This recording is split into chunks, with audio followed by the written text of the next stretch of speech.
We just got our first look at Spider-Man Far From Home, and we are a little mystified by Mysterio because he's usually a villain in the comics, but here in the trailer, he looks like he's fighting some villains. I'm Tom Jorgensen, this is Joshua Yale, and Joshua, what do you think? Is he good or bad in this movie? In the comics, he's always a bad guy. He's never done this, like presented himself as a hero or anything, but I think they're taking a unique take for this, and the first time we see him, yeah, he's there to help save the day. He's fighting these elemental creatures, and he seems to be on the same side as Spider-Man. But do I think that's going to be his morality is going to be pure of heart the whole movie? I don't think so. Probably I think he's up to something. Yeah, he's hiding something under that fishbowl, which we got Oh my God. excitingly. It is such a good look on this costume. He looks like he was ripped right out of the pages. He looks so good. Yeah, he has so many signature comic book elements, from the shoulder pauldrons with the little like diamond eyeball things, and the green like texture on his costume. Everything looks so good. He's got the cape, the purple cape.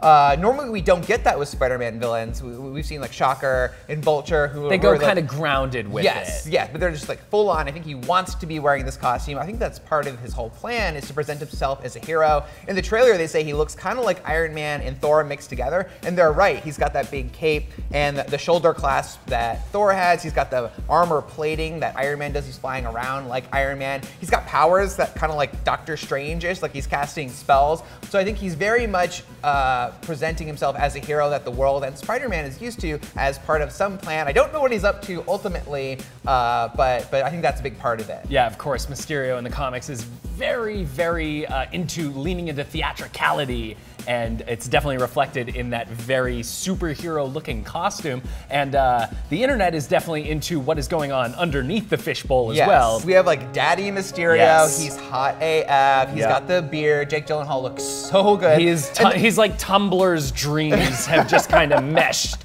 into him. There's gonna be Spidey Mysterio fanfic. Yes, it's there being is. written right now. But I think also that's part of it, is that he's very easy on the eyes, and you want to like this person, you want to trust this person.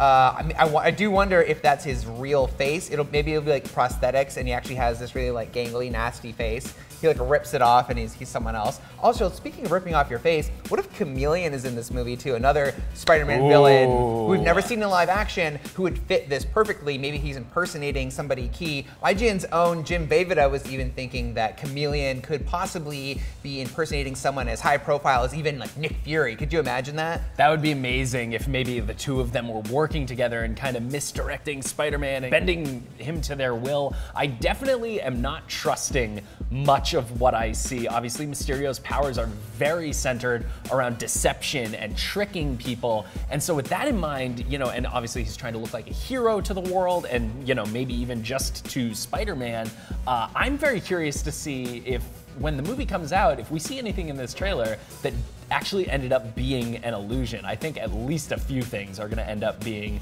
a little enhanced by Mysterio's powers. Right, it's not what it seems, because normally we think of Mysterio's powers as being something it's like a hologram of a dinosaur, and you actually touch it and it's not there. But these elementals, like one of them like knocks Peter back, and then one of them's being shot at by Nick Fury and Maria Hill. So it's going to be interesting to see how much of his illusions are practical, that you can actually like feel and are something that he created, and that's assuming that he created these elementals. I don't know what's going on, and versus how much is something that he created. Well, those mysteries are going to remain a mystery until Spider-Man Far From Home comes out. What did you guys think of Mysterio in the trailer? Let us know in the comments. And for more on Spider-Man Far From Home, you can check out all the secrets and Easter eggs that we found in the trailer, as well as our explainer on Mysterio. And as always, be sure to follow and subscribe wherever you like to watch IGN.